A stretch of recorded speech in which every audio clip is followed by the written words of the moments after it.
the defense looked in practice over the last few weeks? I know a few of the guys have talked about being challenged by some of the comments coming out of the game, the toughness level, physicality, and all that. What have you seen over the last few weeks? Yeah, I think our guys have responded. You know, you push our guys up against the wall, and they're competitive. You know, so they know what they have to do, and I think we've had a good couple weeks of practice going into the holiday, and had a good one yesterday. Looking forward to a physical, fast, competitive day today. When the defensive staff looked at what happened in the Big House, what did you see as the common theme there? You know, just playing with a chip on our shoulder, playing with great energy. Those are big things. But, you know, we're moving past that game now. We're excited about this game. Another great challenge, great opportunity. We certainly have our work cut out for us. So, you know, just looking to play fast and aggressive and play blocks well. You know, at the end of the day, it's X's and O's are great, but, you know, usually comes down to running fast, hitting hard, getting off blocks, making tackles, particularly in a bowl game, you know, when you've had some time off. So, Matt, what stands out about Utah when you put the tape on? Physical. Yeah, they're a very physical team, very well coached. You know, they're sort of NFL style in that they use some, you know, multiple tight end personnel groupings, and they do a good job with pre-snap shifting and motion, some of the things you see more in the NFL than you do in college football. But the thing that jumps off the tape right away is their physicality. You know, they try to run the ball downhill, and they're big up front, and they do a really good job. Very well coached. Considering what happened in the last game, is that a good matchup for you? Do you look forward to that kind of matchup, or is it a physical game? Absolutely, yeah. Again, you know, you know, we all feel like we were backed against the wall coming out of that last one, and so now we have a chance to regroup and practice hard, and I think we're more motivated than ever, and we'll need to be, because again, it's a very, very good football team, very talented, extremely well coached, and again, very physical. So we'll have a great challenge. How do you balance the celebration that is this week with trying to use this as a stepping stone for next season? Yeah, great question. I think you know, that's kind of been Coach Day's thing. Is you know, it's still the Rose Bowl, right? I mean, it's you work hard all year to have an opportunity to go play in a game that's as special as this one, and you got to make the most of the opportunity and make sure that, you know, our players and our whole, you know, whole organization feels like it's a celebration. So I think it's time management. I think it's, hey, when we're in meetings, when we're working out, when we're in practice, when we're, you know, doing all the things football related, let's be all in. Let's be down early. Let's be ready to roll. And then when we kind of blow the horn and bring it up and hit the shower, so to speak, let's go enjoy it. You know, so it's that ability to manage your time. Thought on Cam Rising, the Utah quarterback, what you saw since he took over early in the season? He's just gotten better every game. You know, if you watch, he ran over what I think is an outstanding linebacker from Oregon, and he's faster than you like. He's more physical than you like. He throws a better ball than you like. He's a really good player that I think has gotten better and better throughout the season, and particularly as you know, he got into that conference championship game and down the stretch, he's played exceptionally well. So again, we have a great challenge. Matt, has it been uncomfortable at all with the Jim Gold situation, knowing that another guy is going to be coming in, how that impacts the rest of the staff? What's that like for you guys? We're all professional. I mean, I could see you on the outside looking in, where you might think that, but we're all professionals. We all, you know, understand how this business works, and you know, I mean, shoot, I just as a film junkie myself, what little bit of Oklahoma State I had a chance to watch, it's an exciting defense. I mean, he does an outstanding job. I'm excited for the future of our program defensively. Did he met with the players for a day or two? Did he meet with you guys as a staff and have any communications with you guys? He did meet with our players. I believe they had one meeting, and then we met with Jim individually as a staff. Do you know what your role is going to be? Assuming you're going to be back next year, do you know for sure? You know, right now, Bill, I'm just trying to go win this game. And if you've watched Utah on tape, you know how much work it's going to take to try to get that done. So I really, sometimes I can be obsessive, and I've really just obsessed about this game and trying to give our kids a great opportunity to go win it. I'm sure that's the case, but you're human, and that's got to be hard to compartmentalize to the degree that you kind of have to. You know, you have to be thinking about your future, and that's, you know, you're a coach. Yeah. Yeah, talk to my wife. She'd tell you I'm not human at all. No, She wishes maybe I would change some more diapers or do some more dishes or something like that, but I can't get away from the film. So, yeah, I'm really just trying to focus on Utah. Again, if you've watched them play, you know what a challenge it'll be, and we're just focused on them at this point. So. Matt, you mentioned the 3 tight end look that they use. Challenges that those 3 tight ends present when you line up against them. Yeah, I tell you this, they're all more athletic than any tight end should be, and they kind of, I think they've done a really good job, whether it's recruiting or developing, but they're kind of a basketball team. You know, they got a big center in there in 89. He's a powerful guy, really good blocker. Again, catches the ball better than you'd like. And then 86 and 80. I mean, 80 they use as a slot receiver. 86 will flex out. They all run. We get the GPS reports that they all run over 20 miles per hour. I mean, they are very, very talented. So it's a matchup issue. It's who do you put on him? Is it a linebacker? Can that linebacker cover him if he flexes out? Is it a safety? Can that safety, go play in the run fit when they're in the core of the formation? And then just in general, when you have more tight ends in the game, you create some extra gaps that, whereas in a 1 tight end set, you have 7 gaps. And now as soon as you're in a 2 tight end or a 3 tight end set, now you're talking about 8, 9, and then even times 10 gaps you got to defend. And it's just different. It's not something that you see a ton in college football. Is their back work well in that zone scheme? The number 1 back? Yeah, he does. Yeah, he's a bruiser. He runs the ball downhill. He's an Ohio kid, so he'll be geeked up for this one, I'm sure. But he's a really good player. And again, they kind of got a basketball team, at running back as well. They got a big guy that leans on you, and he's hard to bring down. And they got 2 kind of change of pace guys that can go the distance on you. I think it was number 5 went for 97 or something like that against Stanford. I mean, he can go. He sees it, and they do a really good job. 3rd down, they do a good job getting those guys the ball coming out of the backfield and creating some man-to-man issues on you. So it's a really good group. Great challenge. Are there similarities to the Michigan offense that you saw? There's some crossover just in that you get some more tight end sets that, I think frequently in college football now, a 2 tight end set is really just a fancy 1 tight end set. I don't know how many teams are truly using 2 and 3 tight ends to be in those types of formations where, traditional 12 and 13 personnel formations. But, Ann Arbor certainly does, and Utah does as well. So, there are some similarities.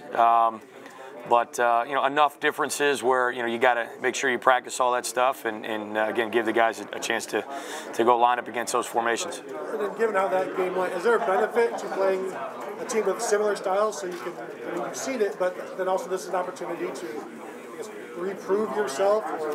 Yeah, kind of what we were, speaking on earlier, just, a chance to kind of hopefully get that bad taste out of our mouth about, can we be a physical defense? And we certainly know we can, and makes for great practice. That's what I can tell you. Now, who knows how the game goes? They're an exceptional team, like you said. We'll have an unbelievable challenge, but really proud of how our guys have practiced. Has that been an ongoing message about toughness or physicality? Yes, yeah, it has. Got to play tough every week, but certainly this week and in this game. And just an opportunity to kind of rebite on that stuff. So. Matt, have you had a chance to talk to Coach Knowles about the possibility of working together and how you guys can work together? We had a very brief meeting. I could tell right away he's an exceptionally talented and intelligent person. Seems like a great guy. The nature of our conversation did not go that long. He had a bunch of meetings, and I'm, running to try to get practice organized and things like that. So have not really had those conversations. In person? Yes. Yeah. I mean, how much would you like to work? I mean, based on what you see from the way he runs the defense, how much would you like to work with that team? Yeah, Bill. I mean, you know me, man. I'm a film junkie and an X's and O's guy, and I'm at Ohio State because I've been fortunate enough to be around some great coaches that I stole everything from. I've yet to have almost 15 years in coaching. I don't think I've had an original idea. So. I don't have enough ego to say, well, this is mine. I don't. I mean, I steal from everybody that I think does a good job, and he's done an exceptional job. I love Ryan Day. I love Ohio State. I love Columbus, Ohio. I love our players. So I'd certainly love an opportunity to remain here. So, yeah. It's been an interesting year for you, obviously. Mm-hmm. Could you kind of assess what it's been like and the self-assessment of the job you did? It's been particularly early on, it was a tumultuous year. You know, it was the way the season played out early on, and I've said this before. When we weren't playing great defense, I was right at the top of that. I mean, I was in every meeting, and believe me, a lot of the decisions we made were things that I suggested. And when we weren't playing well, and Coach Day decided to make a change, and I think at times we played better defense. I'd love to sit here and tell you that was something I did. It wasn't. It was what we did as a staff. Kind of banded together and moved egos aside and just try to give our kids the best chance we could. I think a lot of it, honestly, is just we had young players, and as young players continued to play, they got better. So I don't know how much of that was schematic and whatever else, as much as it was just getting organized and getting those guys more experience. So every season is a marathon of a sprint. I mean, you go as hard as you can, as long as you can. Yeah. Does it feel like even more so this year because of the change, because of the tumultuousness? No shortage of grays here on the side, Bill. So, it was. It can always be that way, and particularly, Ohio State's a great place because it's you're at the top of the food chain, and all our eyes are on you, and that's why it's so great. But it certainly adds to the, let's go with stress, I suppose. But that's what makes it fun. That's what we're here for. And you've got still a 1-year-old, right? Your son's still 1? One, yeah, be 2 in February. Yeah. How much, just for stability's sake, would you love to stay here and just keep going? It's a wonderful place. I've enjoyed every moment that I've been here. I can't imagine there are many head coaches to work for better than Ryan Day, and Columbus, Ohio is an awesome place. I mean, so it's a great place, and my wife and I love it here. Henry loves it here. So that's what I can tell you. Matt, how do you feel like you've grown personally from this year of being the defensive play caller? Yeah, I mean, I think you learn from making mistakes. I certainly made plenty of mistakes, so hopefully I'm smart enough to learn from the things we did wrong and try to avoid those mistakes moving forward. Does it make you a better position coach when you get this experience of being a coordinator of calling the plays? I think you definitely get an appreciation of what it's like to sit in a different chair, and when you're a position coach, you think that you're focused on what your position is, and you say, well, if we do that, that's another thing I've got to install. It's another thing I got to coach and make sure. You move over a chair and you say, well, we need this defense to be able to go win this game. So you certainly have a greater appreciation for how the whole defense fits together. Bowl practice is usually a time where some younger players, newer players emerge. Anybody you're seeing do that here over the last couple weeks? It'd be hard for me to single one guy out. The guy, if I want to pick a guy, he's not he's a younger player. He's played for us. The guy that sticks out to me, it's had an exceptional bowl practice, is Court Williams. And he's played very well for us at times in games. He was this close to being the defensive player of the game against Michigan State. So it's not like he hasn't played. He's one guy that sticks out to me. Talked to him a couple weeks ago, and you could tell that there was sort of a palpable vibe from him. Like, I think he knows why he didn't get to play more, especially because he was coming in slow. But is that sort of like hunger, I guess, to get on the field, showing up in practice? It could be. What I would tell you about Court Williams is he's the most motivated, hardest working player that I've ever been around, ever. So. I don't know how much you got to light a fire under him. He's lit.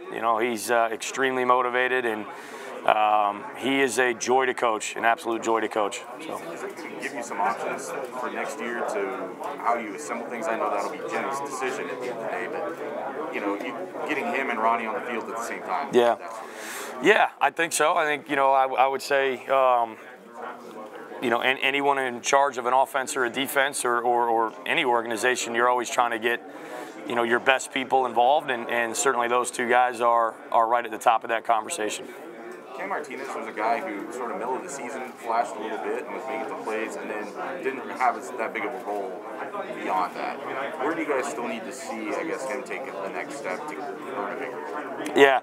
Yeah, he played, kind of when we made some schematic changes to the defense that made a major change for how, kind of what his best fit was. So I mean, he's an awesome, awesome young man. I mean, great attitude, works exceptionally hard. I mean, an exceptional person. So he handled it really well, but it was a major change. So we kind of moved him from that that nickel position, or what we've called the cover safety position, back into that free safety role. And you got to understand. I mean, that's something that generally happens in spring ball. You know, so for him to do that in the middle of the season, I mean, it's unbelievable. You know, he kind of was in a rotational role in the Michigan State game there with Bryson Shaw, and Bryson Shaw's played outstanding this year. Certainly played what I think was a very good game again in the last one. You know, but Cam gives us an opportunity there to rotate. This is kind of what we did in the Michigan State game. He had a little bit of a setback going into the last game, so he wasn't able to play. But he's healthy now, and expecting big things from him in this game. Is he going to be a free safety from now on, you think? Hard to say. Hard to say. Again, I think in any organization, it's about getting your best people involved, and he certainly has a chance to be one of the best. So whatever position that is, it's hard to predict the future at this point. Man, where do you guys envision missing? How do you guys think you'll miss Haskell in this game? I mean, Haskell's a great player. You know, he brings energy to our defensive front, and you know, he's been very disruptive for us over the years, certainly this year as well. So yeah, he'll be missed. But you know, I've said this before. I think Larry Johnson's the best defensive line coach in the history of college football, and he'll do a great job getting the next guy ready to go in the game. The fact that Haskell's been out of the lineup at times with injuries this year, does that help at all? The fact that you guys have experience for guys filling in for him throughout the years? Yeah, and again, Larry does. You know, if you go back and look, I mean, we've played a whole bunch of guys throughout the year, and so we've got guys that are you know, ready to go play in the game, and particularly with 15 bowl practices, you feel like you're able to get those guys enough practice reps to get them ready. So it'll be good. What stands out to you when you watch this Utah running game, specifically Tavion Thomas? What kind of challenges are they going to present to you guys? Yeah, it's you know, it's a downhill scheme. It's a little bit of zone scheme, a little bit of gap scheme, a little bit of quarterback run, multiple formations, shifts, and motions. And you know, if you're not gapped out, you know, if everybody's not doing their job, you got real problems. And even if you are gapped out, they're so big and physical up front, and then they got a horse of a tailback that runs the ball downhill, and again, some change of pace guys that even if you are in your gaps, it's, you know, they'll knock you back for 4, 5, 6, and then all of a sudden they slip through a tackle, and ball's on your free safety right now to get it down. So it's a great challenge. They are an exceptionally well-coached football team, very, very talented. And very physical. Does that make tackling and fundamentals a big point of emphasis for this game? Absolutely. I think when you have 15 practices, you kind of approach it, at least the front half of it, as a development for your team, which some of you guys have alluded to. Just you know, the chance to kind of get your young guys going a little bit and maybe get them some more reps, but. You know, the front end of the 15 practices are heavily technique and you know, technique emphasis, and you know, we'll need those things to carry into the game. Have you faced a running back at all similar to Tavion Thomas at all, or is the size kind of unique? No shortage of big backs in the Big Ten. It'd be hard for me to single one out for you, but yeah, you know, there's some a lot of bigger guys that run hard. You know, we see a guy that runs several guys that run exceptionally hard in practice every day. Now we don't tackle that guy to the ground necessarily, but yeah, we are no stranger to big physical running backs, and again, you know, he'll be. As I said, he'll be geeked up for this one. He's an Ohio kid, and he's an outstanding player. So, be a great challenge. Matt, it feels like 10 years ago that Josh Proctor was getting hurt there, maybe too.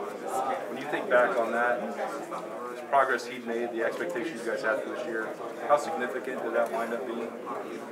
Yeah, I mean, you know, Josh is a game-changing type of a player, so certainly hurt us. You know, not only is he a great player, but he's a guy that, I mean, he's loved. You know, his teammates love him, and he brings another level of energy, another level of competitiveness. So, you know, we missed as much as we missed his production on the field. I think, you know, maybe more so we just missed his energy off the field. Do you guys have an idea yet when you might be able to get back to full go? Did he go through spring, or is it still too early to know? All I can tell you right now is he's ahead of schedule. From my understanding, he's progressing very well. It's hard for me to say when he'll be back. I'm sure that, it's something that we would anticipate easing him into. I don't think we want to just jump him back in there right away. But, I think the important thing is he's ready to go for next season. So. Matt, I think one of the underrated parts about bowl games is the extra month you get with these guys. Have you seen development, significant advancement from your guys? I think so. Particularly our young guys that, some guys have been down with scout teams, for the majority of practices throughout the season. So it's an opportunity for those guys to come back and play the defense and execute the scheme and compete at a high level. So I think, particularly early on, it's given our younger guys in particular an opportunity to kind of grow. Yeah. I know a lot of your guys have said today they've been working on being more physical. I mean, have you sensed that? Do you feel like that's a challenge in this game? It's definitely a challenge. Yeah, definitely a challenge. I think our guys understand that, and Coach Day's, from Coach Day down, I think as a staff, it's it's been something we've tried to disseminate, and our players certainly understand. I mean, great challenge for sure, but we've got very competitive players who take a lot of pride in their performance, and we've tried to make sure that that's what we see at practice every day. From a preparation standpoint, you guys see Big Ten teams all the time, a lot of similar opponents. Is it more difficult? What's it like having a month to prep for a team that you really never see? Yeah, I mean, the extra time, fortunately it helps. But if you play a team, throughout the years and 3 and 4 years of playing a team, you kind of get a book on them.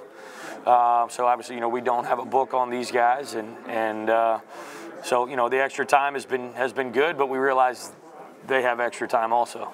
So I'm sure we'll see some wrinkles that maybe we haven't seen, and we'll have to do a good job of adjusting in game and again giving our guys a chance to be successful. Matt, you mentioned how the Rose Bowl is a chance for your younger guys to really step up and get some more experience. And when we were talking with Ryan a few weeks back, he mentioned how he had a home run last recruiting class with Jordan Hancock and J.K. Johnson. With Jordan in specific, just what do you like about his game that made Ryan just praise him as high as he did? He's extremely competitive. He covers very, very well. And he's an energy giver. He loves to play. He loves to practice. He loves to compete. We guard the best receivers in the country every single day, and he covers them by and large. So just like his approach to the game, and then have certainly seen some development from him here in the last 8 or 9 practices, whatever it's been at this point. So. And then on the flip side, just with J.K., what do you like about his game that kind of stands out and maybe would allow him to get some more playing time in the coming seasons? Similar to Jordan, honestly. Covers really well, loves to play, loves to practice, loves to compete, wants to be great. Both of them work really hard at it. You go look every day after practice, the last 2 guys on the field are probably those 2. So they love the game, and so hopefully looking forward to being able to get those guys involved. Just staying in that secondary room, we talked with Cam Brown earlier just a few minutes ago, and he mentioned how he talks with Jeff Okuda, and he leans on him for just some advice. Did you know he had such a relationship with Jeff? Yeah, I know that those guys are close, and Jeff is an exceptional player, but he's also an outstanding person, and hey, listen, the brotherhood here at Ohio State is real. So when these guys leave, they stay in close contact, and all the guys that go on to major NFL success, they're still watching our games and talking to our guys and all that type of thing. So. I mean, just for a guy like Cam recovering from an injury like that, is he like a sponge when he's learning about the game? I mean, he mentioned how getting back on the field is where he improved most just this season. Yeah, I think so. I mean, he works really hard at it, and he's a bright guy, and any player gets better with experience. There's no substitute. There's no film or practice rep that truly simulates what it's like to go out there and play in the game. In front of a full crowd, and when it's moving fast and it's something you didn't practice, and everything's on the line. So just being in an expanded role this year, I know has helped his development greatly. Thank you. No, Matt, I know the playoff maybe has changed things a little bit for the younger guys, but for us, we think of this as the bowl game. What kind of vibe or feeling do you get when you think Rose Bowl? Yeah, you know, I grew up watching the Rose Bowl game religiously and just kind of being enamored with the, you know, the pageantry of college football, but certainly I think that's embodied in the Rose Bowl game. You know, I believe it's the longest standing bowl game and so much tradition here, and from what I gather, it's just a beautiful setting. I've never been in that stadium, you know, never been to this game, but seeing it on TV and listening to some firsthand accounts, it's a special deal. So something I'm, as a lifelong college football fan, something I'm very much looking forward to. Is there any concern that the game could be canceled due to COVID? Yes, yeah. I mean, I haven't heard anything to that effect, but I just say personally, I have concern. For no other reason than I see games around the country being canceled. I have no information that suggests that our game is under threat or anything like that, but I just see how hard our guys work, and I know that they deserve a chance to go play in this game, and again, just looking at kind of the climate around the country and seeing other games canceled, it's certainly concerning. What measures is the team taking to ensure there isn't an outbreak or to keep the game going? Yeah, you know, masks everywhere, distancing as much as possible. You know, we're just trying to be smart about what positions we put our players in, and you know, where in the past I know there's been maybe some more, you know, events with both teams in tighter quarters. I think you just got to be smart about how you do those things. So just, you know, taking the advice of what we've all been told here over the last however long it's been, you know, 2 years, I guess, it's almost 2 years now, and so just trying to take every precaution that we can. Is there a sort of mental roadblock knowing that maybe this game could be canceled at practice and make it a little harder to maybe plan for the week? No, I don't. I certainly don't feel that way, and I don't think our players feel that way. You know, we really haven't gotten any information suggesting anything is under threat or anything like that. So our guys are focused on the game, focused on every day at practice, and you know, that's really been, you know, where our mindset. So yeah, thank you. What's the most gratifying thing about this whole season for you? And it's finishing so different than the way it started for you personally. What is the most gratifying thing for you personally this year? The most gratifying thing for me personally.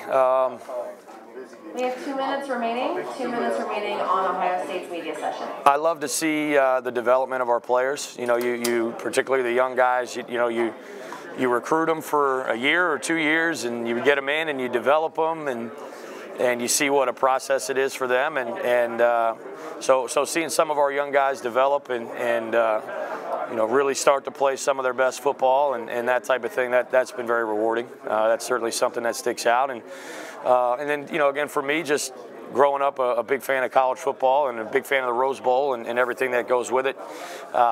Having a chance to be here and just be a very small part of everything that's going on is a really cool experience, and I'm thankful that you know, even in a day and age where COVID is everywhere, that I'm able to do it with my wife Christina and my soon-to-be 2-year-old Henry. So that's really cool. Thank you. We talked about how this is such a relationship business on the coaching side. What do you most appreciate about the staff that you guys have right now and the way that you guys work together? Yeah, you know, I'm thankful for everything I've learned. You know, I've learned so much from these guys over the last couple of years, and I think we got a room full of all-stars, and so I made the comment earlier. I'm at Ohio State because I stole from, you know, 50 coaches that I had a chance to work for, you know, and don't know that I've had an original thought in football, and again, I steal from our guys every day. Our staff, they're just, you know, they're really, really good, and I'm proud of the way that, you know, even though, you know, we had some ups and downs throughout the season, just the way that, you know, I feel like we conducted ourselves in a way that you know, everyone can be proud of and tell their families about. And you know, so just who we are as we're as people, you know, through adversity this year, I'm very proud of those guys. So. Thank you. Yep. Thank you. Thanks, Matt. Good. Thank you. Thank you, Coach. Yep. Oh shit! Forget about the thanks, man. I got you.